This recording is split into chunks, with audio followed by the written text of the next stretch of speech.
After 8 years as a YouTuber, Dalek44 has gone global. He's been animating, voice acting, and reviewing. And when it comes to achieving 300 videos, well, that's something special. Well, 300 videos is really something, I gotta tell you. But I don't think I'd be here today with this many videos and subscribers if it weren't for the fans. So sit back, relax, and get out your jars of Skittles as we take a look back at the first 300 videos of this Bristolian YouTuber. I'm taking you for a ride. And away we go. Let's get this over with. I'm missing top gear for this. I said away we go. Let's go!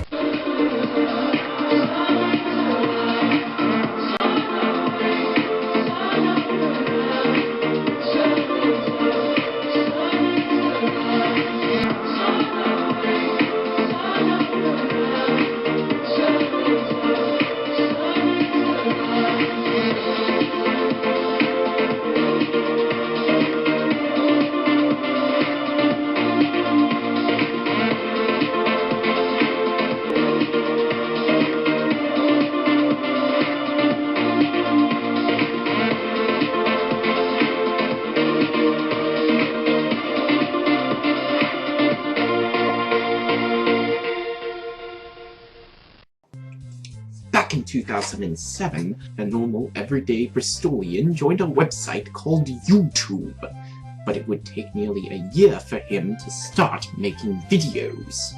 When I first created the Dalek44 channel, it was mainly to look at other people's videos, like loads of animated videos back then. Because I'd been watching a lot of redubs on the Soda Island Forums website, and it got me going for a lot of fan-made things. And also I didn't feel like I was ready for animated videos at the time. So I went and watched a load of other animated videos to see where I could get some ideas from and some inspiration. And I got inspiration from a lot of users such as Captain Punjab, Sullivan Blossom, aka The Wilstonator, Combined Harvester 1, Train Level 476, Trainboy 7, and many others. His first video starred a little blue tank engine the world knows well and loves, well, for the classic series, anyway. The Thomas and Rosie Christmas shorts were basically pilots for my Thomas series, because I thought it would be good to start off my Thomas series with a sort of pilot, and since it was Christmas around that time I decided to make it centered around Christmas. And the first part of the shorts continues to be the most viewed one today. What? Ah! I got eyes on my UFA! Get off, get off, get off, get off, get off, get off, get off, get off, get off, get off! And it still makes me laugh whenever I hear Miss Sullivan Blossom, aka the Wilstonator, as Santa Claus in it. Oh no! Oh no you didn't! You did not just tell me to shut up, you bastards! You are definitely not getting anything this year! I know where you live! The Christmas pilot was so popular that Dalek44 set to work turning it into an 8-episode series. He called it Thomas the Tank Engine and Friends, or TTTE for short. The T and the Friends are silent. When I created my Thomas series properly, I decided that I wanted to do some stories based on the Railway series, and a couple of stories based on Tugs, because I loved the original TV series, the Railway series, and Tugs. So I thought, why not do most of the episodes based on those? You've changed a lot, Gordon. Yes, I have chosen blue. It makes me feel a bit important on this railway. Why do you have two tenders? Well, my railway has a long distances between coal and all that stuff. Emily Francis for 9, she's been brilliant, and Emily, Rosie, Percy, and Pinky. She's just a brilliant woman to work with. And you can tell that with the voices that she does, she always puts effort into it. Even with the videos that she's done herself, or with Frame Productions 27, or in any other Thomas series I've seen, she just puts a lot of effort into the performances. And her voices just suit the characters that she's voicing. I've heard a lot of you, Mallard. Is it true that you're the fastest steam engine in the world? Well, yeah, that is true. I don't like to brag, but it's true. Miss you, Chelsea. You were really awesome as the voice of Pingy. And and Rosie, and other voices you do. Emily Fan 619, she's a wonderful voice actress. She voices Emily, Percy and Rosie so very well. Whichever characters you ask her to do, she can do it if she feels like she can. And I think she does a splendid job. I think you're getting old, and I'm still young and fast. I'll definitely win a race against you. Emily Fan 619, she voiced Emily and Rosie in your Thomas series, and she does really great voices. I'm really sad that she's not around anymore. One of the things I liked about Emily Fan 619's voices is that when she does a line that says she's in a bad mood, she really delivers it very well, especially that line. That just makes me laugh. I don't know how she does that. It's just really clever. It's just something I don't think I would have been able to pull off. And she really does know how to put her emotions into her lines. She's just fantastic to work with all the time. With the Thomas characters in TTT, I basically tried to keep them the same as they were in the Railway series and the classic TV series, but with some of my own quirks in them. Like, for instance, Percy sort of being like the cheeky engine who doesn't really get much time to shine because a lot of people don't really take much interest in him. Though he's getting a lot more screen time now in Series 3. You'll be happy to hear. Everyone loves me! Ow! Dork. Wow, almost everyone. Percy is a happy little engine. He's small and green. He has a smile in his voice. And sometimes he can misunderstand things and sometimes get things wrong. But you can't really blame him. He does care and he is willing to learn new things. And he's the sort of character who you would really want to be friends with. Because I know I would want to be friends with him. James, I wanted to give him a sort of Quagmire personality for some reason, because I love Family Guy, and I thought, why not make James the Quagmire of Sodor? But they're basically the same characters as they were in the TV series. Oh, wait a minute. Always give your loved ones a goodnight kiss before you go out for the night. Giggity giggity, giggity giggity. After the first episode of TTTTE, 3 new characters gained their own show. This was the start of Sodor's own trotters, in the form of a Dalek, a Cyberman, and a Slovene. Rexicorico fell victorious. Come on, buy some already. Come on, do you know how hard it was to find these things? I had to go all the way to Lloyd's Bank in Bristol to get some of these. The second code came about after the first episode of TTT, when I created Cyber and Sec for making a short cameo with Tiger Moth in the first episode of TTT. And then I decided to add in Slovene the idiots, because every great team has an idiot with them, don't they? Hey Slovene, you want a jammy? No thanks, had one before we left. And also, when I did Second Co originally, it wasn't Second Co. It was the Doctor, the 10th Doctor, Captain Jack Harkness, and K9 living in a flat together with a load of other Doctor Who characters, and for some reason I had the Flat Controller as the owner of the flat. So it was the 10th Doctor, Jack and K9, and it was originally going to be called the Time Friends. So it was going to be a silly mix between Justice Friends from Dexter's Laboratory and Captain Punjack's Thomas series. But then because I enjoyed Second Coast so much in TTT, I ended up spinning them off into their own show. And I definitely expanded on the relationship between Sec, Cyber and Slovene in Second Co. But of course they got more screen time. Even though they did get a fair amount of screen time in some episodes of TTT, they got even more screen time when it was their own show. And the way I expanded Slovene's personality in the show was that I made him a mixture between several idiots in media. Hi! So are you going to ask me questions then? What questions? And you have Cyber being the sensible one, who and he's kind of like a mixture between Double D and Rodney Trotter. Like the guy who sees the flaws in Sek's plans and thinks like, should I really go with this, and is this gonna work, and whatnot. And even though he has his doubts that it's gonna work, he still goes along with it because he and Sek are best friends and they've known each other since they were kids. Like, you've been like a brother to me ever since we first met. Saying that I'd look stupid if I didn't shave. I mean, let's be honest, if it weren't for you, I'd have still had a beard.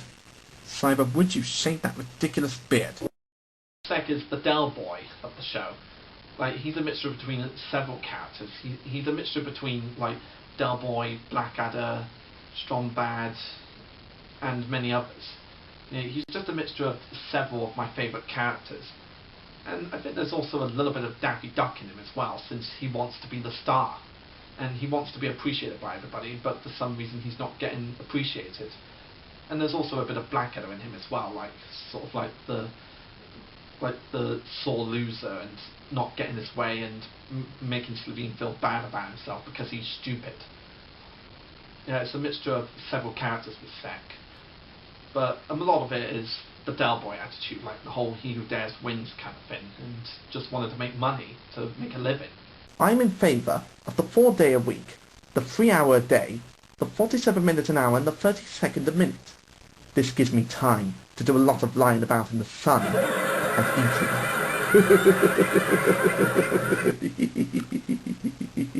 The lad will go far. And it wasn't just comedy Dalek44 was writing.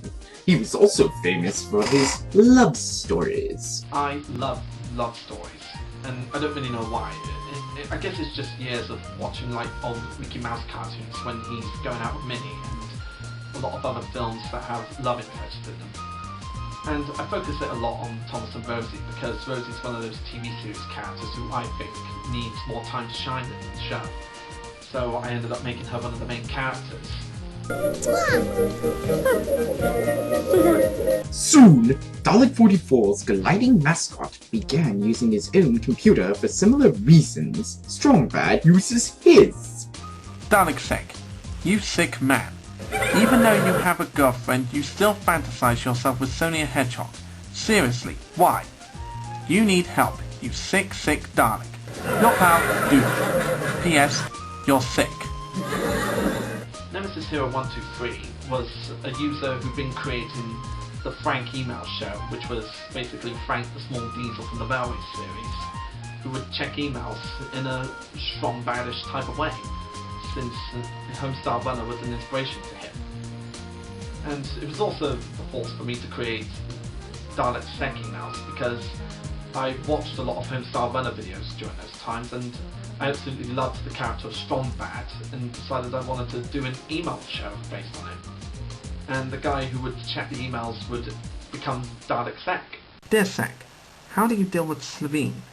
Since he is very stupid, have you ever tried doing some crazy experiments on him to make him smart? Your friend, Emily and Henry.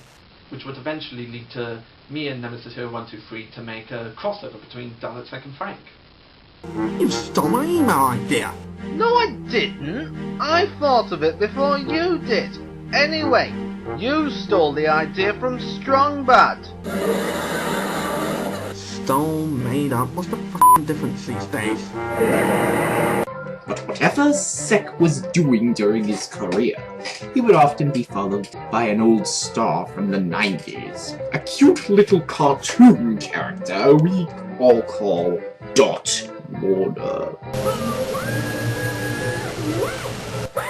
The whole idea of Dot Warner falling in love with Dalek Sek came up in the first episode of TTCE, and I wanted to continue with that a lot more. Because I thought of Train Boy 7's Thomas series, where Fifi is always chasing James around, like trying to make him her boyfriend. And I thought, why not use Dot Warner for my series? So I had the whole scenario of Sek trying to do something and Dot popping up randomly and just smooching him and hugging him for hours and hours on end. And in the past, her voice was always stock footage of Tress MacNeille's voice, And then from the 5th anniversary special onwards, she's been voiced by Boris Fangirl, who does a brilliant Dot Warner impression. I chose Boris Fangirl for Dot Warner because I thought that her impression of her, like when she once sent me a song of her singing I'm Cute from Animaniacs, I just thought her Dot Warner voice was brilliant, and that's how she got the job. After Dalek44 got done using, like, audio clips from Animaniacs, he decided to change things up and have me as the voice of Dot Warner. Plus, it adds more inspiring lines and stuff like that, instead of just using things that have already been and done. Boris Fangirl, also known as Blake, and she's been a friend of mine for the longest time, and she is just such a sweetheart. She is such a darling.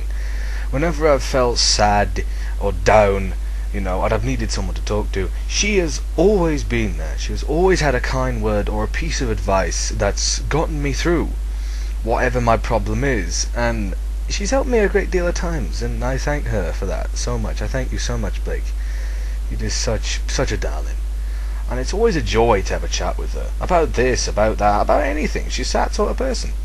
Well, I enjoy working with Boris Fangirl specifically because, well, I actually was curious and quite a bit of a fan of her voicing when I saw Engines Tonight with the Thomas Lover 1990, and I thought, hey, I should actually work with her, and, well, I actually enjoy working with Kirsty and Emily, with Chelsea and all the others. I think maybe it'll be a fun experience if I ever get a chance to work with Blake in future projects. Boris Fangirl is what I would call the Tress McNeil of YouTube. I mean, she's done a lot of voices in videos on YouTube. I mean, she's come up with a lot of voices. She's had lots of parts. And her voice has guest starred alongside mine in many episodes of Simon's shows, and in each and every one, she has been, as usual, brilliant. Plain and simple brilliance. And I think a lot of people will agree with me when I say that talented is a vast understatement when you come to speak to, or about, Blake. I mean, she can voice act, she can sing really well, the list is almost endless. And what surprises me is how nobody has noticed her and plucked her for stardom. And I don't know, but if there's anyone out there looking for a talented voice actress, then get up off your fat ass and hire her, because she is a professional voice actress in the making. She does great voices too. I think she voices Unikitty, I believe. If I'm wrong, I'm terribly sorry. Okay, but yeah, she does great voices too. In 2010, Second Co were working on the biggest project to date as they left Celebwood and travelled to the jungle. I had the idea for the Second Co Jungle Adventure for quite a while. The idea actually came up in the summer before the summer it was released, but due to time I couldn't find the time to make it, so I had to push it back to the year after. It was one of the biggest projects I'd worked on back then. Like making a very long special starring Dalek Sex, Cyberts, Levine, introducing Pingy and Dastardly and Muttley. Along the way, they met an old enemy you may know as Dick Dastardly. I think that I shall never see a roadblock lovely as a tree. The Dastardly and Muttley were two of my all-time favourite villains from childhood, and to this day they're still two of my favourite villains. And since I had models of them, since I had action figures of them, I decided to make them the villains for Second Co. I just decided that those two would be the perfect villains the Daleks set to encounter. And then of course they ended up coming back later on. And the rivalry between Sec and Dastardly does work really, really well. Alright then, Dastardly. Prepare for the fight that'll cost like half the budget of this entire film. We were also introduced to Sec's new girlfriend, Pingy. My name is Pingy. No relation. Emily Francis did a brilliant job as voicing Pingy, and I'm really glad she was able to voice a character that wasn't a Thomas-related character. In the same year, TTTE returned for a second series and introduced more new stories, more new jokes, and more new characters. I became a part of the Dalek44 team after he completed Season 1 of his TTTE series, after I watched them. I really enjoyed them and thought they were funny since I saw that it had tons of comedy in there, since Dalek44's version was a more of an older style of the TTTE series, and by doing crossovers in making his way of seeing the Thomas world more creative. Little did I know that I would become a big fan of his series, and I'm happy that it happened when it did. It came to me at the time when Dalek44 needed some new voices for his series, because he was doing most of all the dubbing and it was taking a toll on him. So I thought perhaps I'll do one of the engines, and that's where the well-known voice of Henry the Green Engine came. Oh, let's hope she ain't nutty. I've had bad experience with nutty women. Yeah, I can't understand what you're saying. KingFan701 has been a really good friend of mine since I was working on Series 2 of TTT. Like, he came along enjoying my videos and he wanted to take part in it. And he came over with a voice for Henry, and I ended up enjoying hearing that voice he did, and that was how he was along for the ride. Well, he voices Henry, so I like his Henry voice. It kind of reminds me of Ringo Starr. Sorry, Kane, it's the truth. I really think it sounds like Ringo Starr. One day I asked him if he wanted some new voices for his upcoming new season, such as myself asking to take the role of Henry. I sent him a voice test of myself voicing him to show what I sounded like. After he watched it, Dalek replied back to me with a message saying, "Yes, you can. The role is yours." And so, there I was, making my official debut in Season 2 as Henry's new voice actor when Emily the New Engine arrived. And I thought that was a great way for me to be introduced. And not to mention I was very excited, for it was my very first time to ever voice dub in a Thomas model series. And I always wanted to do that, and I'd like to say thanks to Dalek44 for making my dream come true, and for adding me to his crew. KingFan701. He's pretty cool, actually. I don't know everything about him, but I do like his contribution to the series, and everything like that. Hello, I'm Emily. Oh man, EmilyFan619 was and always will be in my eyes the fan American dub of Emily. She's the biggest fan of that loco, and I've been a fan of hers for some time, and she always does a phenomenal job at voicing Emily, not just in Dalek's series, but in the others as well, such as the TNF series that were made by William, which is where I first heard her when she did that role. Hey, beer darling, give us a push. What's in it for me? A bar of chocolate? EmilyFan619 is legendary as far as I'm concerned, because she can do Emily so brilliantly, unlike a few others can. And as far as I'm concerned, I think she probably would have done a great job in voicing her in the real TV series. Combined Harvester 1 was a user that I've been following since I started my channel on YouTube. Like, he did his Thomas series, and I watched him for years and loved him, and still love him to this day. And I ended up going up to him, well, not literally up to him, but I ended up emailing him and asking him if he'd like to voice the Pack Controller in Series 2 of TTT, and he accepted, and I'm really glad he did. And it was just amazing to work with him. And he's just brilliant as the characters he voices and the characters he's created. And of course he was the inspiration for my Tiger Moth being a villain, like his Tiger Moth was a villain in his series. That's another one for the Book of Mary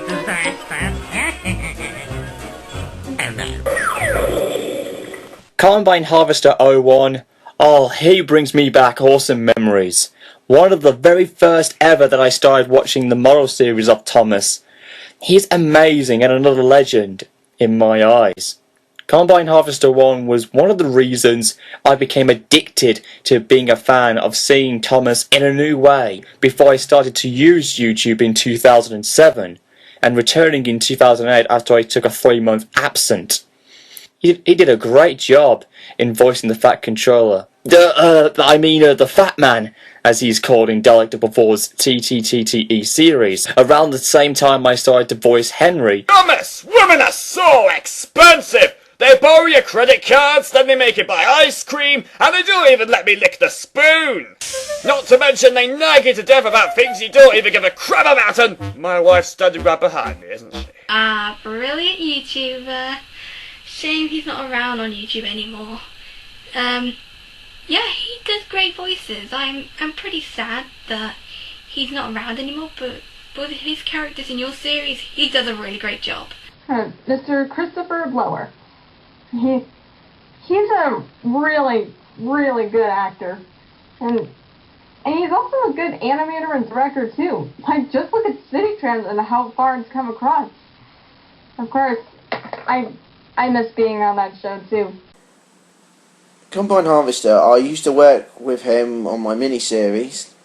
He used to voice the Fat Controller in my series. And he does very good work. He's done brilliant. He can really make you smile with his voices. I knew I could rely on you, better than I could rely on that pizza guy. A pizza, sir?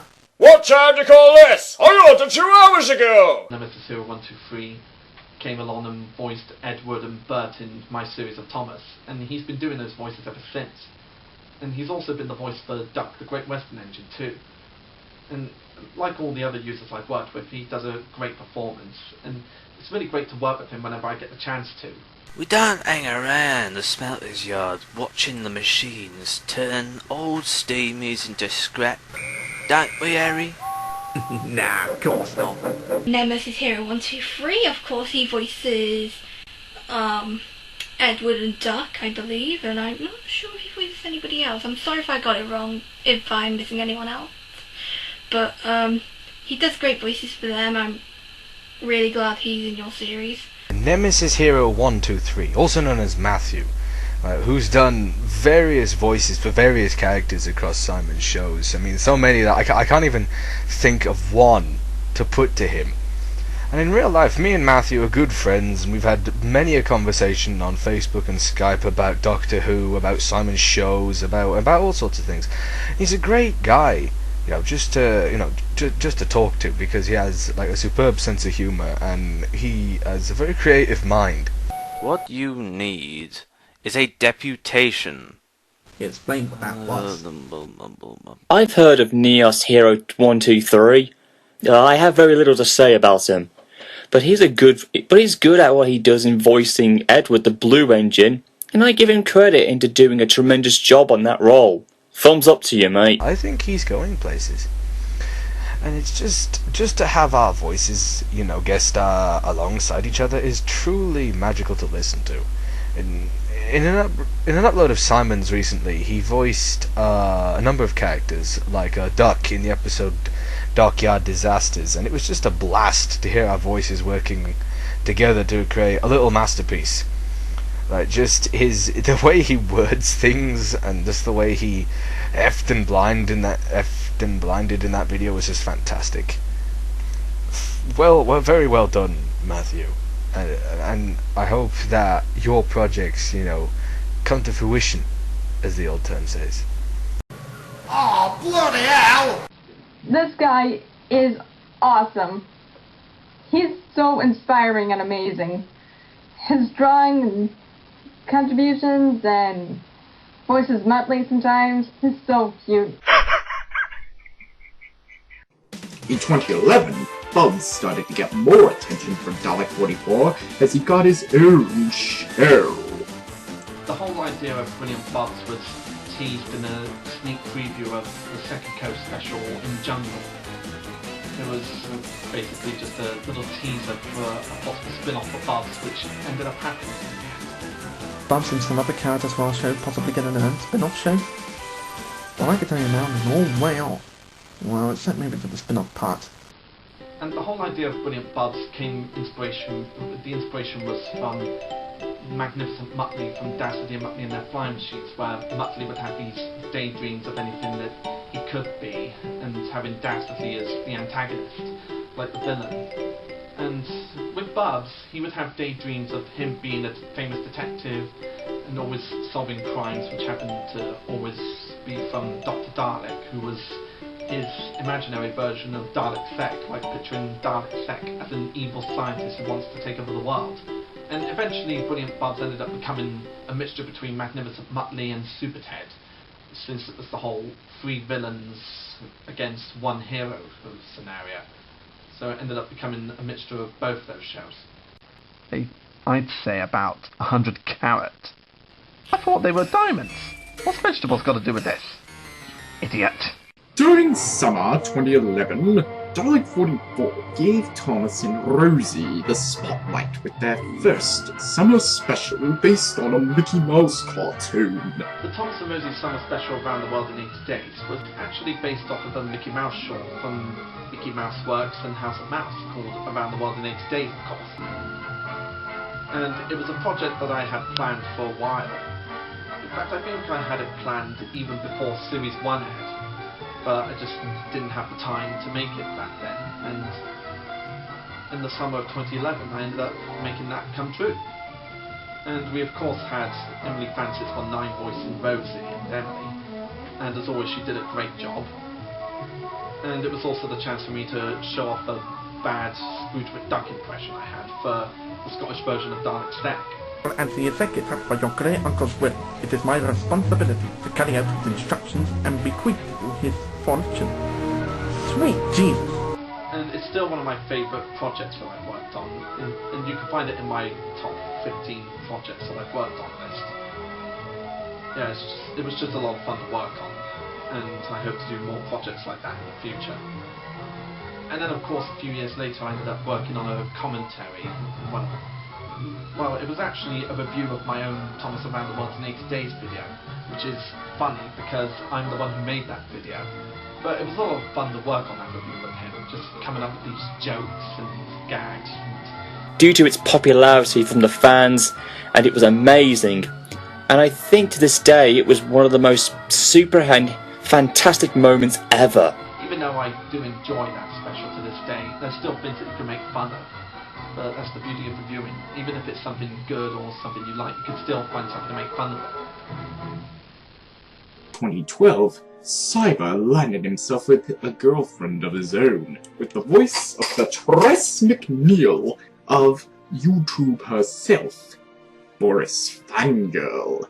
I remember asking Dalek44 an email, well, something along those lines, like a question about having a singer involved in one of his series, because it'll give me a chance to spread out the word that, well, I can sing. And I thought it would be really fun to try and get a song out there to him. But acting's good too, I like to act. When I asked her to be in my videos, it was for introducing Jessica to the show, and she did a great performance as Jessica. I especially love a lot of her lines, like the "No autographs, I'm a singer." It's just brilliant. No autographs, I'm a singer. She's an original character, and she's pretty much like an older British version of me. So this is where my singing talent comes in. I had this idea brewing in my head for the longest time about a single bloke who goes to a bar and sees an attractive girl singing on the stage, and he instantly falls in love with her. And over the course of the story, she would fall in love with him, and it would get to the point where he loves her so much that he's even thinking about proposing to her. And then I had a plot twist. I had the part where a sleazy businessman and entrepreneur offers the girl the opportunity of a lifetime, living her dream of becoming a famous singer, but the big downside is she has to go to America to do so, leaving, you know, the love of her life and everyone else behind. Hey, how are you? How are you? I said, how are you? Ronald Max is the name, and business is the game. Out of work? I'll hire you. Crap at your job? I'll fire you. HuskyFan41 was another user who's been following my videos and came up with some ideas for my videos as well. Like, he came up with the second Code story where Cyber meets and falls in love with Jessica. He wrote that, and I ended up coming up with the jokes for it. And of course he voiced Lionel Mutz, who was a mixture of Wes Weasley and Lionel Hutz. The sleazy businessman and entrepreneur Lionel Mutz, who, as I mentioned before, is a parody of Lionel Hutz, the lawyer from The Simpsons. And his voice was difficult to do because when I was first cast as the character, the sound system I had on this notebook laptop was dire, truly dire, and a pain in the royal backside. Husky Fan 41 is cool, and what he does is talented. I think his dub as the Fat Man in the TTTT series is just so funny. He really knows how to put comedy into him. And man, Husky Fan 41, to me, you're a future comedian, and you're destined to. Be there or be here, Jessica. Wait a minute. That doesn't rhyme at all. And what I had originally planned to do with him was give him a Liverpool accent, but the recording system for some reason would never record my voice. It would record a whole lot of buzzing that went on, and in the end I just had to do my natural voice, but quieter, and somehow that worked. And being loud and Liverpudlian didn't. Don't ask me what the logic behind this was. I couldn't tell you for the life of me. And when I got a better laptop with a better recording system, I realised I could still do the Liverpool accent, but I thought it would be better to stick with the voice that I gave Lionel in the beginning. So I kept it as my voice, my natural one, but have it be quiet.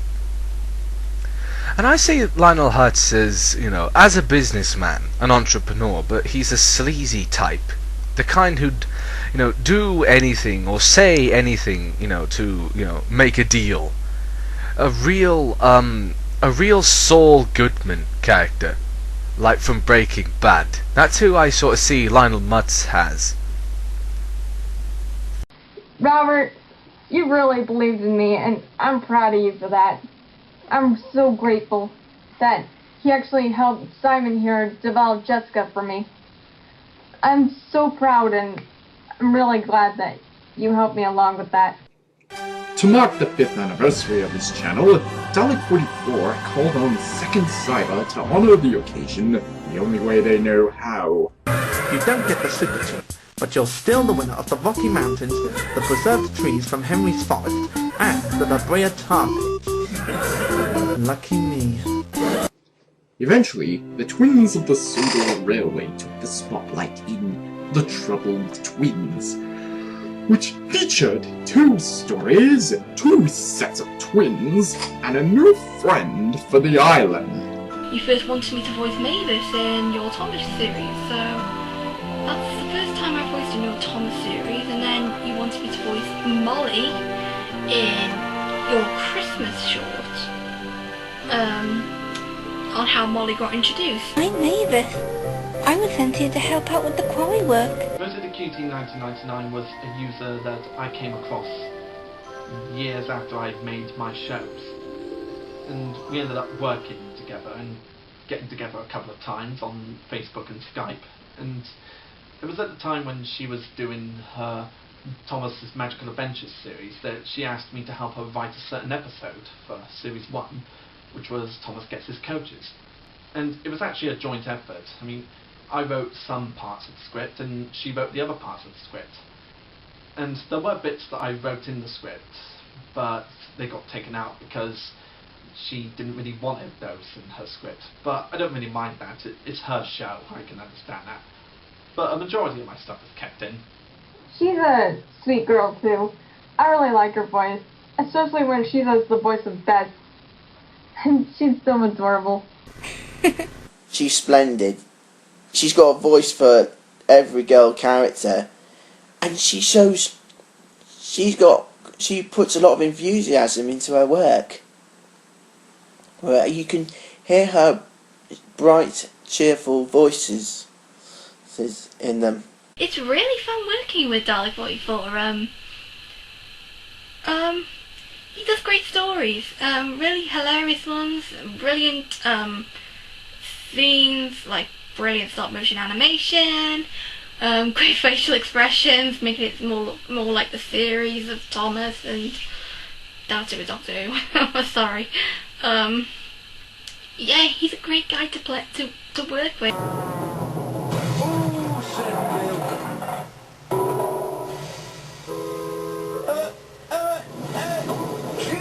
The second character I was asked to do a voice for in the show was the Fat Man himself, Sir Topham Hatt.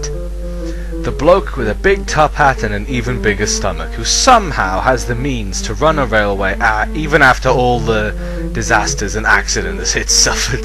You have behaved badly, Bill. And what's worse, you're making me miss the Chuckle Brothers. Now, the original voice for the character was a Northern English accent, but because I can't do one of those to save my life, I realised that the only accent I could do, and I mean do well, was a Cockney one. So when I went to do the character, I just gave him an exaggerated Cockney accent to make it funnier. And to my relief and joy, I watched the video I starred in, and I saw that not only was it funny as hell to watch the bloke being all bossy and Cockney, but it paid off really well. And when I do the voice for Sir Topham Hatt, I basically base a lot of the dialogue around the Penguin from the Arkham games, Batman Arkham Asylum, and Batman Arkham Origins. And no, not Arkham Asylum, Arkham City, that's the one. And with the character Sir Topham Hatt, he's basically a guy who he's always got something to do, he's always got responsibilities, but in reality he'd rather be at home eating cake or pork sausages. Come to Daddy. Ha! Well, I'll deal with you later. What do you want?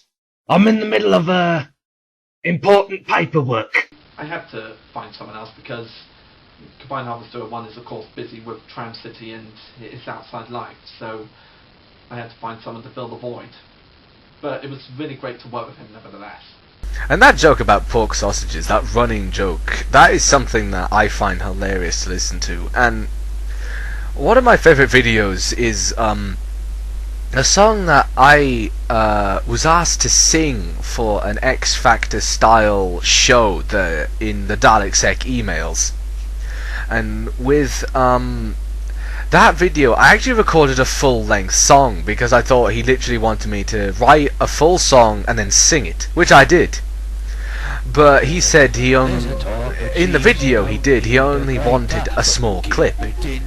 And in the end, he used the full song. In the end, he used the full song in that video, the Fat Controller song. And listening to that is just, it always brings a smile to my face, and I cannot bear it sometimes because it is just overwhelmingly funny. And I know that probably sounds really big-headed, but listening to the Fat Controller sing "Cottage Cheese" is the funniest thing that I have ever seen. And I'm glad that Simon actually used it, because I honestly thought he was just gonna use that one section of the song and then never speak of it again. Cottage cheese, try it once and then you'll agree that cottage cheese is the only cheese guaranteed to please. You're keeping me awake with that stupid rock and roll.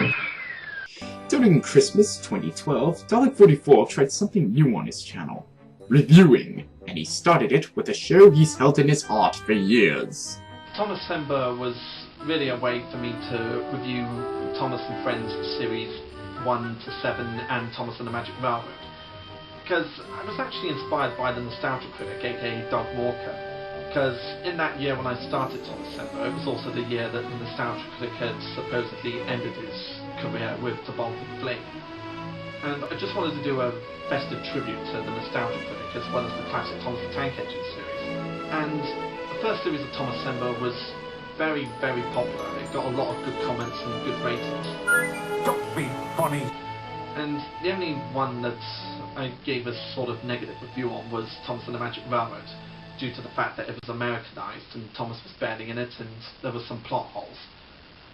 But that's just the way film critics work. I mean, you've got to point out the bad bits as well as the good bits, and I learnt that from Doug Walker. And again, Doug Walker, if you're watching this, I thank you for inspiring me. The role has to belong to Thomas the Tank Engine himself. His name's in the title of the movie, for crying out loud. Eventually, Sex started to develop a crush on another famous cartoon character from the 90s. And that crush turned out to be the sister of Sonic the Hedgehog. The idea of Dalek Sec having a crush on Sonia Hedgehog just came randomly from my head. Now, I was thinking, why not have Dalek Sec have an obsession with a beautiful woman from the 90s? And I thought, why not Sonia Hedgehog from Sonic Underground? Right, just check these files here. Oh yeah, I love these pictures. Now let's have a look in the naked files. That one is still a lot of fun to work with. I just keep coming up with various ideas of how Sec could find ways to be even more attracted to her when he already has a girlfriend whom doesn't know about this crush that he has. Seriously, Sec, what is it about Sonia Hedgehog that sets her apart from other girls? She has a hot bod, okay? Can you blame me for that? And it's a joke that keeps going on and getting more ridiculous in ways that Sec seems ridiculous and pathetic at times. And it's a joke that I want to keep using because it's a really good joke. You wanted me to voice a Lego, well, I call it a person, called Beth, in your second short, I believe it's called. I can't remember what it's called. It's got something to do with a dog. I can't remember what it was called, I'm sorry. Bye bye, my little Buddha Looper. I know Zoogie's gonna miss his mommy, and mommy's gonna miss her little doggy woogie woogie. Makes you wanna throw up, don't it? Second Co's snobbish friend, Wesley Honey. Now, it's interesting with this character because he's a parody of two characters. The first character is Terence Aubrey Boyce, also known as Boycey, from the sitcom Only Fools and Horses. You know, for, the voice. That posh, upper-class, kind of pompous attitude that he has. I always thought that if you wanted to cheer a cat up, you just gave her a bag of whiskers.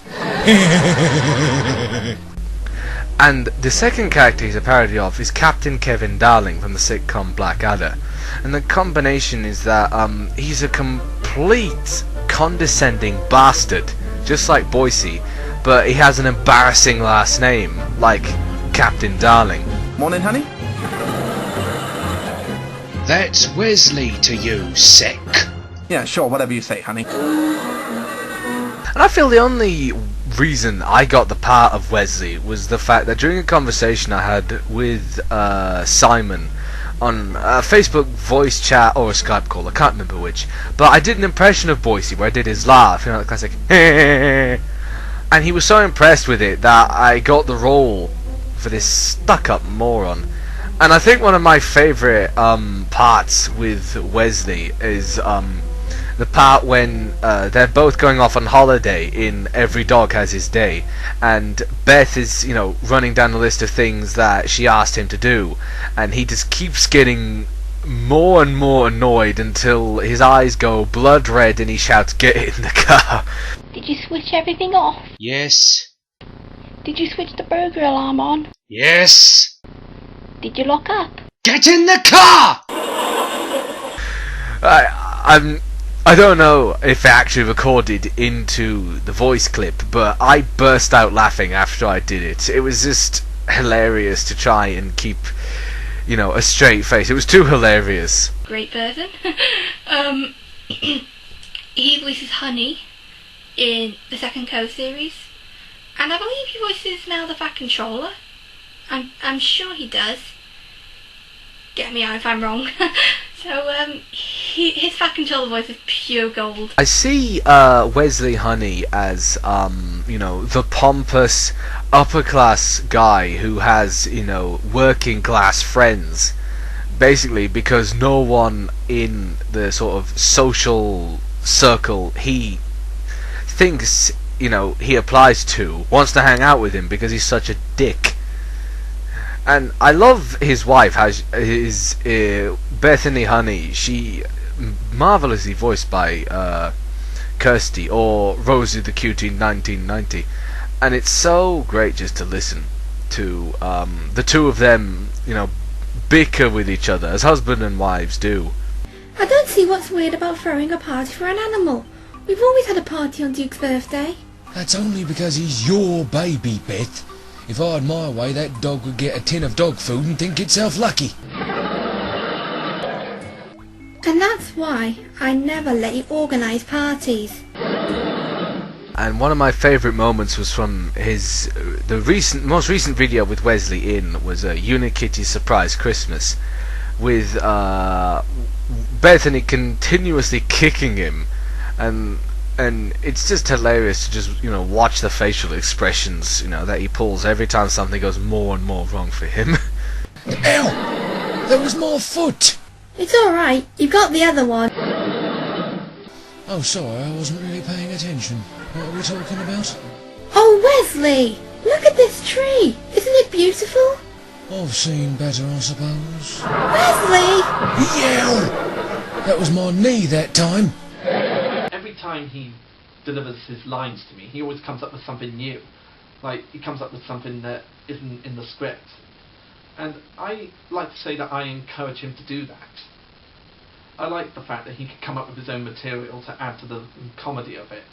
It's just great that he can add so much stuff to a script that was already perfect and make it even funnier. I became part of the Dalek44 team thanks to my friend HuskyFan41, because during that time I actually was doing voice acting for the first time since Tidewater 3112's series, and I was just getting my feet wet, just doing some odd jobs around the house, Oh, Doc, any news? It's difficult to say. His heartbeat is normal. Is that good?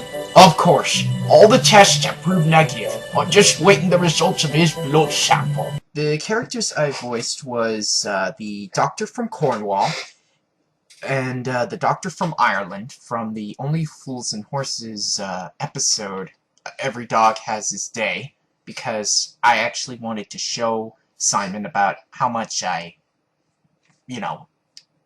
how good I am at when I do voice acting. Oh, by the way, Sister gave me these. Why, what's the matter with you? No. She found them in Mr. Slidine's locker. Oh, I see. The newest addition to Simon's team is Trainmaster A9, also known as Alexander. He's a good friend of mine and a brilliant voice actor. But I was a friend of Trainmaster A9 way back when I first started working for Simon's channel, so many years ago now. I feel so old, and I'm only 18, so yeah, that's sort of saying something. But he's so energetic when performing his roles. He, puts his heart and soul into doing a role to do it well, and he does it so well that it pays off brilliantly. And I mean, in real life, me and Alexander are great mates, and it was actually me who got him a place on Simon's team, so you're welcome, Alexander. Trainmaster A9 has been following my work for I don't know how long, but he's been a fan of my work, and he's wanted to take part in a lot of videos I've been doing. Well, I actually kind of followed Simon's work a little bit. I mean, I liked some of the stories that he was trying to convey. I especially liked episodes like The Trap Door, where I think Miss Bossy is supposed to represent the thing upstairs.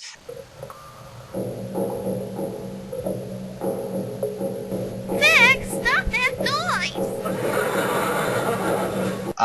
The Tugs parodies that Simon does, A Brilliant Bubs. I actually am a little bit of a fan of his work. Although sometimes I kind of think that sometimes I just think he's plagiarizing some works, even though I don't think he means to.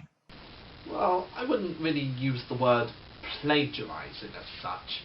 I prefer to call it giving a tribute to all those creations that inspired me to make these videos. I kind of see myself as the kind of guy who's sort of like Seth MacFarlane, who creates Family Guy, like makes fun of several shows and movies, but also celebrates them in his own way. like how he did with his 3 Star Wars specials. Just like making fun of these creations, but also paying a tribute to them in a way. So I kind of see myself as a sort of Seth MacFarlane kind of guy. During Christmas in that same year, he turned his attention back to a series he'd done last December. Thomas Sember was so popular back when I did Series 1 to 7 and Thomas and the Magic Railroad that I decided to bring it back, but do the feature-length specials that Hint Entertainment have done, like from Call No Engines to King of the Railway. And those got really popular too. They got a lot of reviews. They got a lot of views. And the only negative, really bad review I gave on it was Call No Engines because of every single problem that's in that film. But the rest were okay, and yeah, the rest were okay. But I think I did improve on that a lot. Because in the first series of Thomas Sember, it was just me using my Lego minifigure to represent me.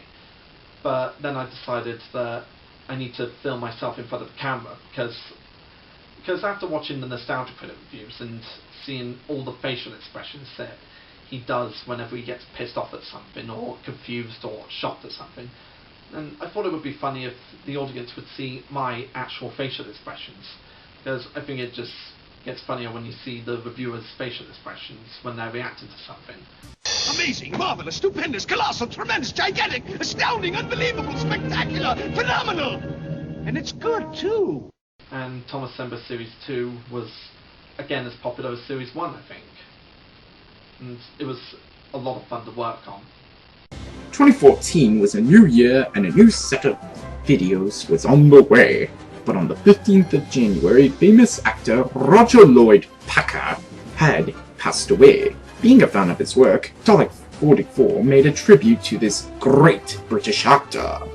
I'm Dalek44, and you will always be remembered for Roger Lloyd Packer. Rest in peace, my friend. Rest in peace. Despite the shock of this sad news, Dalek44 worked on to entertain his fans with a new series of Second Co episodes and shorts and a new show in which he reviews movies and TV shows he'd watch during his lifetime. When I decided to start reviewing films and TV shows, it was because of how popular Thomas Sember was, and I just decided why not take it even further by reviewing other films and TV shows that I watched in my childhood, as well as some other stuff I watched during my teen and adult years. With the popularity of the Trapdoor After 2 series, you'd think that a third series would be coming out, so when's the next series coming out?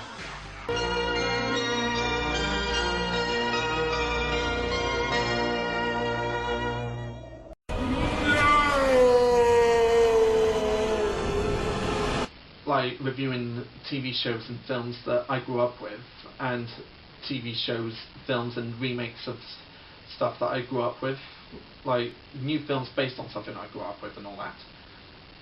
And those are really popular as well, I think. I get a lot of comments on it, and I've gotten a number of requests to do reviews on other things. Like I've been getting quite a few requests to review The Lion King, which I am probably going to do in the future because that is one of my favourite Disney films, so a Lion King review is possible in the future, but I've definitely got more reviews coming up in the works.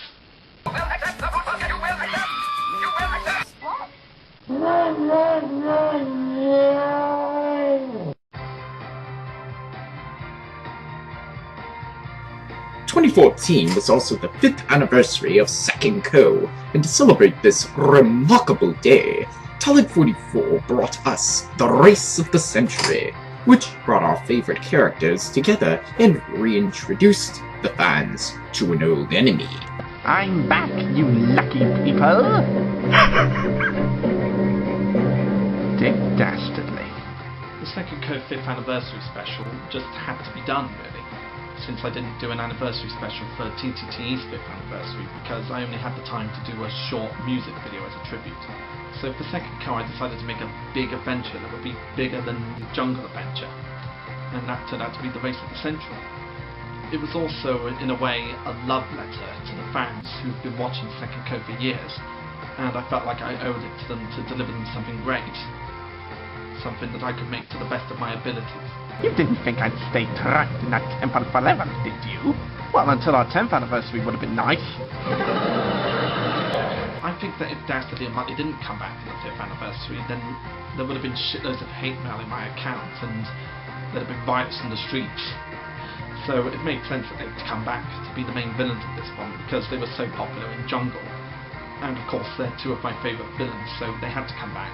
These days, I personally think that Dastardly and Muttley are now an essential part of Second Co. Like, they've been rivals for ages off screen.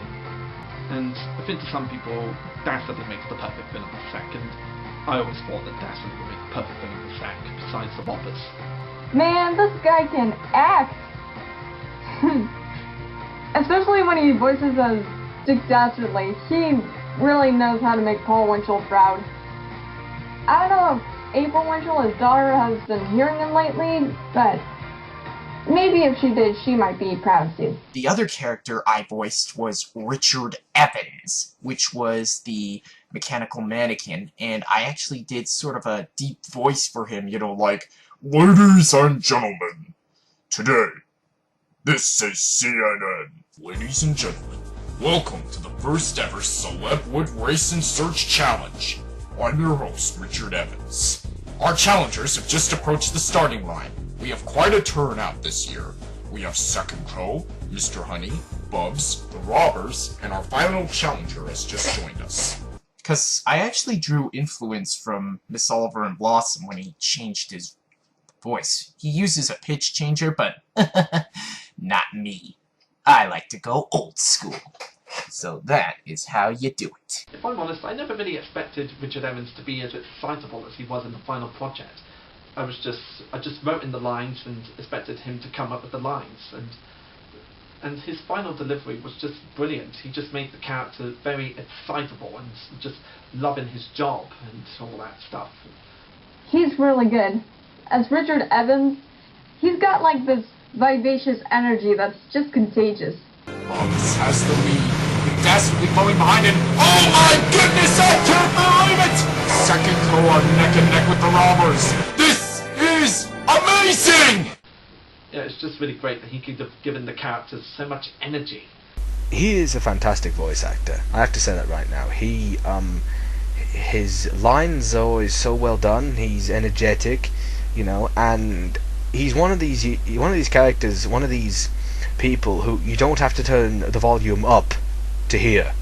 You have to turn it down, because this guy pretty much shouts his lungs out into a microphone when performing a role. I'm not saying that's a bad thing. I'm saying it's a good thing, but you know, just try and tone it down a bit. Anyway, enough rambling. Fantastic voice actor, fantastic guy, and hope to work together with him again in the future. It's time for another bargain from Dot's Q-Liners. What have you got for us today, Dottie? The name is Dot. Call me Dottie and you die. Sorry. She does a great performance as Dot Warner. That's why I call her the Tress MacNeille of YouTube, because she does a great Dot Warner impression. I enjoyed the episode Let's Go Fishing, the summer special, and of course, you really can't beat the 5th anniversary special, Race for the Century. That's where his animation really evolved. You know me. No, hon. Do you need a squeezing dog? For my size but not your mouth, we can hug and squeeze all day long. Squeeze him, and he says the sweetest things. Squeeze me again? I got you like sheep. After the 5th year anniversary, a new character came into the lives of Sodor's Trotters, and she came from the box office hit, the Lego Movie. You're lucky we didn't run you over then, little cat. Indeed I am.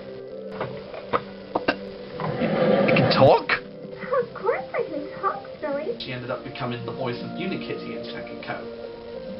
And like all her other characters, her performance is so adorable. And those projects together and a few chats on Facebook and Skype eventually led us to do the crossover review of Cosgrove Hall's Wind in the Willows. Later I got called to voice as Unikitty, which is possibly one of the most fun times I've ever had to record. What a nice place. Is that a picture? And this man has gone beyond YouTube, as fans old and new took a break from the videos to see the brand new Dalek44 DeviantArt page, or DA for short. The whole purpose of the DeviantArt channel was to get people to go on the website and have a look at some pictures that I've used for my videos, like show a bit of the artwork I've done in the past few years and see how I've improved over time.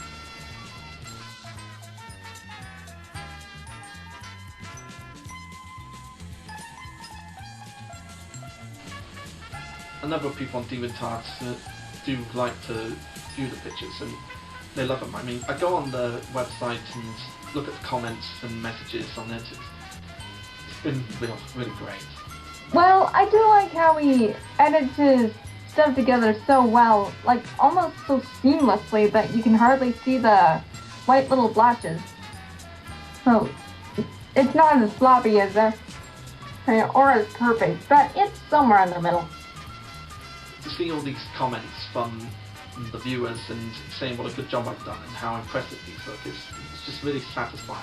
It's as satisfying as it was to see the comments on the videos of what a good job I'm doing, and I'm really happy with it.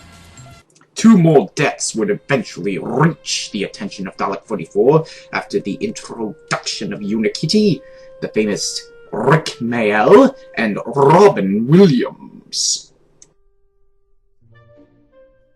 When we did the tribute to Rick Mayall, who tragically passed away last year, and I took it upon myself to make that script for the short, and Dalek44 liked it. But it was very hard for us, not just for me, not just for Dalek and myself, but for everybody who were working on the series.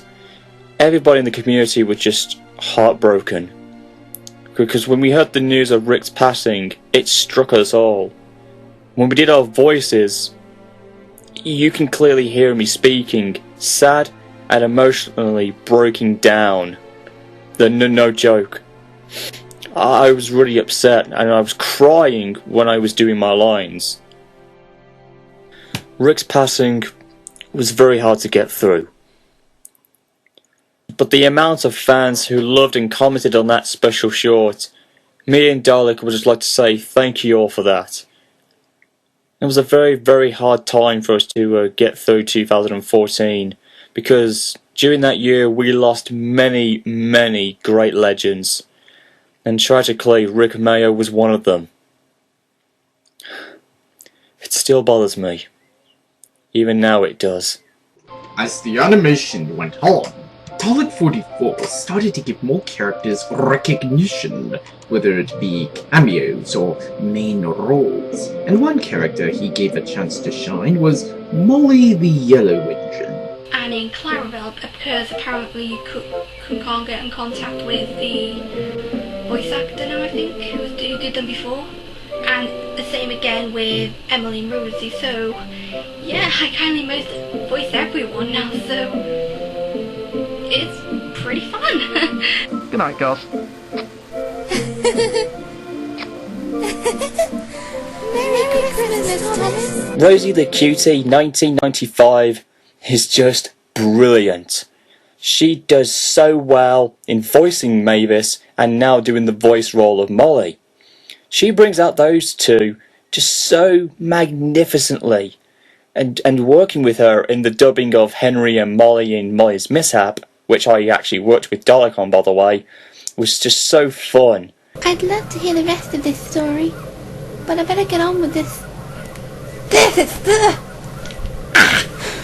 And it was one of the personal favourite ones I've ever worked with on him, by the way. And I'm pretty sure that Rosie the Cutie 1995 thought the same thing too. Thanks to my wife's new cocktail brewing classes down at the town hall, I don't remember the reason why. Yeah, it's a disaster. And listen to this, they encourage people to use whatever they can find to make the best cocktail. The one I drank last night was called a double coconut surprise. And the first surprise was, there wasn't any bloody coconuts. It was made of gin, blood, and porcupine shit. Without the gin. That was the second surprise. I was a fan of his series, even when I first started YouTube. if you remember me, it's Rosie the Pink Angel, and yeah, I'm Rosie the Pink Angel. You'll all know me. My first video from his series I've ever watched, it was a Thomas one, and it was the short when Thomas and Rosie were like in the shed at Christmas time, I believe it was. I just couldn't remember what it was called, but I just thought it was a really cute short because of Thomas and Rosie. And I thought, oh my god, that is so cute. What do you know about Christmas, Thomas? Do you mean apart from the snow? Yes. Well, I love the Christmas parties, the turkey, the presents, the trees, and spending time with my friends. And you. Aw, that's sweet. I've been following Crane Production 27's work for quite a while. And he's been doing a lot of Thomas parodies with audios from other videos, and he's also done his Thomas mini-series, which was basically a comedy series with stock footage from the TV series, and loads of other YouTubers voicing the characters of Thomas. And I ended up being part of it as the voice of Oliver for a while. I got to be a part of Dalek44's team when he asked me to be the voice of Percy. I voiced Percy in a few other YouTube members' projects, and he heard my voice on my mini-series and other videos from other members and asked me if I could be the voice of Percy, and I happily accepted it. Please get me out, sir. I'm really sorry. Stop fucking apologising. You sound like a fucking woman. Maybe that's because I used to be voiced by a woman. Oh yeah. I remember Emily Fan 619 was the voice of Percy before, and she did a smashing job of it, and I'm happy to be a part of playing the voice of Percy. Now he's the current voice of Percy the Small Engine. And I chose him because I've heard his voice for Percy several times in his and other users' videos, and he just does a great performance as Percy. I think that he has the right voice for Percy. He's just amazing to work with. You're a bigger killjoy than Gordon and last Easter. Happy Easter, Gordon. Get those chocolates away from me. I liked Dalek44's videos because what I liked about his videos was that he included not just Thomas and Friends characters, he included other characters, like he was a fan of Doctor Who. He included some Daleks, a Slytherin, and I believe he involved a character from another children's TV show, which you later see in the Lego movie. A little unicorn, I believe it was. I don't know what the name of it was, I just couldn't think to wonder what it was. During Christmas of the same year, Dalek44 once again returned to Thomas Sember and worked on Second Co's latest Christmas special, which would focus on Unikitty. The fourth character I was asked to voice for Simon's shows was the role of the Scottish radio announcer Tavish McAngus, the host and creator of the Tavish McAngus Show, a radio program that broadcasts in the Dalek44 universe. Hey, John. Johnny boy. John Gulliver. And there's quite an interesting story behind the development of this character, because in the original script for the Christmas special, he was listed as radio announcer, and that was it, simply radio announcer, and he only had one line. And when the script was sent to me, I'd been playing a video game called Team Fortress 2, and I had grown fond of one of the characters or classes known as the Demo Man, who has like a thick Scottish accent. So when I recorded the line for the radio announcer, I did it with as my impression of the Demo Man. And it was only after I stopped recording that I realised I'd ad-libbed a lot of the lines that you hear in the finished product. Even the line about him being Tavish McAngus and him having his own radio show. And after this I realised I wanted to expand a little more on his character, and I decided to write it for him. I don't need the commentary, John. I've got a show to do in 5 minutes and no microphone to broadcast it with. So just do your job and get the damn thing working again. Now go! This thing ain't on autopilot, son. So after about an hour and a half, I'd written the entire sequence of, you know, the microphone malfunctioning. You know, with Tavish calling John Gulliver, his mate, the camera technician, and John coming to fix it before the presenter, Richard Evans, voiced by Trainmaster A9. Hey! What are you two doing back here? Look, never mind about that right now. John, you've got a camera to repair on floor 3. And Tavish, you have a show to do. Now, get going, both of you! And I based the accent on the Demo Man from Team Fortress 2, because it was a stereotypical and exaggerated Scottish accent, and I've always found those hilarious, and the Demo Man is just as funny. You know, even more funny than the character of Tavish. But I realised that, you know, there had to be something else. He had to bounce off someone, so that's when I created the camera technician from Texas, John Gulliver. Masterfully done by Darker Demons. How the good gravel did this happen? I don't know. It just happened. This thing is more wrecked than a car that's been driven through a minefield. And he was based on the class character, the Engineer, also from Team Fortress 2. And those two characters have always appealed to me when playing the game. And I based Tavish and John on those two characters, and I used them for Simon's scripts. And I'm actually pleased and amazed that he used the lines that I'd written for the two characters, because I thought that he was just gonna, you know, take away everything I'd written and just have the broadcast that he says, you know, about it being a white winter wonderland. But it was actually, you know, interesting to see the two characters bounce off each other, John and Tavish. And I hope to do more for those two characters. Did you really do all this for me, Zach? Sure did, Unikitty. We wanted to make you happy again. No one should be sad and alone on Christmas. You're part of our little family now, and we'd do anything to make sure you have a merry first Christmas on Cyrodiil. He's an excellent writer. He wrote his series out so well, and he can plan each series very well. He adds little surprises to the show, and whatever he puts in can really take your interest, and you just never know what's going to happen or what's going to be said next. Working with Dalek44, or Simon, is amazingly fun, and I've always enjoyed, and I will always enjoy, guest starring in his projects. They're always a barrel of laughs and a ton of fun to be a part of. I mean, if I was ever told that I couldn't work with Simon anymore, not only would I be out of work, but it'd be like losing my right arm. You know, it's like one of the main things I look forward to in my life. Like, whenever I get an email from Simon, I'm always buzzing, like, with excitement, because I'm like, time to work again. And it's just such a joy to do. It's just so much fun working with Dalek44. He's a great lad. He really is a great lad to be working with. And as I said before, he's one of my best friends. And it's always a delight to do voice acting work for him, because it always pays off so well, and because it works.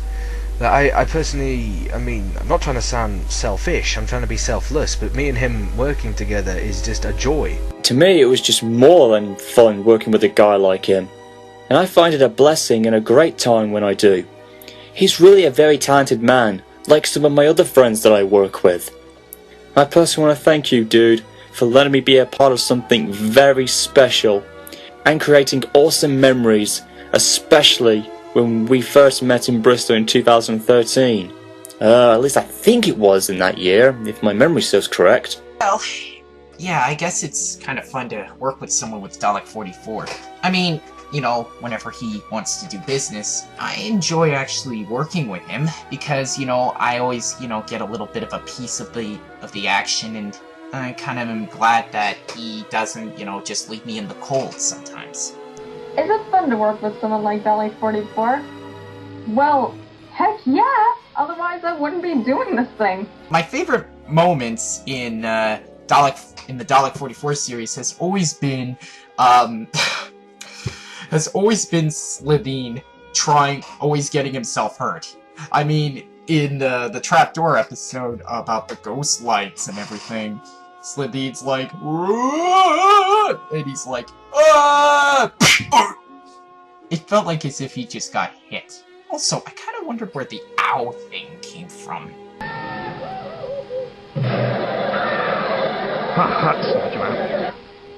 I have loads of favourite moments in my videos that I've made, but I'd say one of my most favourite moments would have to be the Dalek session with Sonia Hedgehog, because, as I said, it's one of the best jokes I've come up with in my opinion, and I do love expanding on that joke, like just making fun of Seth's obsession with Sonic the Hedgehog's extremely attractive sister. It's just a joke that I really love doing a lot. Nothing sums up my life's achievements quite like my stuffed corpse hugging Sonia Hedgehog in an Amazon bikini. Another one of my favourite moments is pretty much every scene that has Thomas and Rosie in it, like every romantic moment they have, like when they're kissing or sweet talking to each other or just having a normal conversation. Yeah, it's just really fun to work with those two characters, and that was fanfiction that was brought up by Rosie's introduction in the original show. And with Rosie, I like to give her a lot more screen time in my show because she never got that much screen time as the series went on, the real show. And I thought it would make sense to have her be a main character because I really like Rosie. She's one of the new series characters that isn't boring to me. She's one of those characters that I really love and want to see more of in the original TV series. I can't see a thing out here. How are we supposed to get home in this? Well, I'm very good at going around in fog, Rosie. Been doing it for quite a few years. And I know this splash line on the back of my buffers. The sheds can't be too far away now. 2015 is a new year, and a new series of animated videos and reviews are in the works, with many already finished. I'm sure Dalek44 is going to be busy. It's been really fun to work on these videos and do them with so many other users that come to me and ask to take part in my videos, or if I ask them to take part in my videos and they accept. And it's also a lot of fun to take part in other people's videos. Like, I get people asking me to take part in some of their videos, and if I can do so, then I will do so. It's a lot of fun to work with everybody on YouTube, and I hope it continues for a few more years to come. I've still got loads of plans for my channel, but because of my outside life and all that, I don't have as much time to do them as I would in the past. But I've definitely got a lot of future plans coming up. I've got a lot of projects in the works, so expect to see more projects for years to come. Anyway, to someone who wants to become a video maker or voice actor, for voice actor, I recommend you auditorily study other voice actors' roles. You know, like Robin Williams, Jaleel White, Charlie Adler, Benedict Cumberbatch, and so on. You know, kind of study about how they react to the other actors, what accents do they use. Before I actually took the role of being the vet from Cornwall for Every Dog Has Its Day, I auditorily studied episodes of The Trapdoor with Willie Rushton's accent so that I can actually get a feel for what I was going to do. Same thing when I did the vet from Ireland. I had to study Irish actors like Adrol O'Hanlon, who of course played Brannigan from Doctor Who, and George Sunday from the BBC sitcom My Hero. And as well as many other actors that are Canadian as well as American. Just believe in yourself. And I know, as cheesy and corny as that sounds, just listen to me for a second. When I say that when you believe in yourself and you put your mind to something, you can accomplish anything. You believe in yourself and you'll make it to where you want to go, one way or another. And it's going to be tricky, there's no doubt about that. It's going to be very tricky and very hard, because there's always going to be something that pulls you back and drags you down, like commitments in real life, or other people, like saying that you're no good when you've auditioned for a role, but you've got to take these things on board, take them in your stride, and you've got to work around them and learn from them. Because if you don't, then you're just going to be grounded, like at one level and stuck there, a level that's not going to get you anywhere. But if you keep pushing forward, you learn from the things that happen, and you will make it to the top of the ladder. You dodge the obstacles that the competition throws at you, then you'll win the race to get to that list of top 10 best voice actors or top 10 best voice actresses. So yeah, believe in yourself, and you'll make it. Well, just work hard at what you do and have a passion for it. Because if you don't have a passion for it, you're not going to have as much fun. It'll be like so stressful to you. I would say to someone who wants to become a filmmaker or a voice actor, I'd say go for it. Because it's one of the best things going in the world today. Believe me. There may be some bumps and curves in there, but it's still a very awesome thing to do. And that's how some guys like myself get known for. If you're not afraid to fail into what you want to do in your life, you have a chance to succeed. Always believe in what you can do. Follow your heart, your passion, and your will to get where you need to go. Never give up. Keep on trying until you get there. With videos, I would say the first video software you would play or work with is Windows Movie Maker, because that was my first video software on making videos. And also with voices, I would say make your voice perfect, get a good mic, make sure you make the character's voice sound really good. It doesn't have to go like the same like in the shows or anything else. I'll just say, like, be yourself and be proud of it. And with Windows Movie Maker, if you're getting tired of it, recommend to get a brand new software like the ones that are doing today, like Sony Vegas and those iPad ones. I can't remember what they're called, but I would say get the newer ones.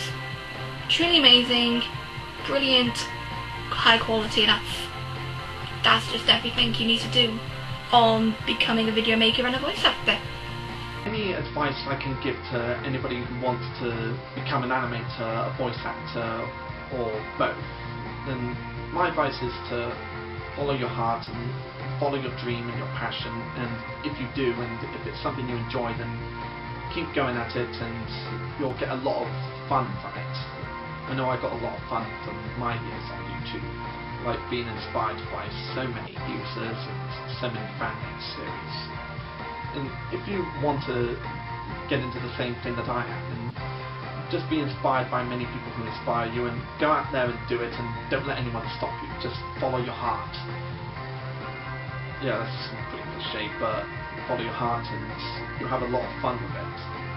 Dalek44, here's to you, mate. Thank you for all the laughs, romance, art, and passion for what you do best in your first 300 videos. And I'm sure you'll reach another 300 videos or more in the future.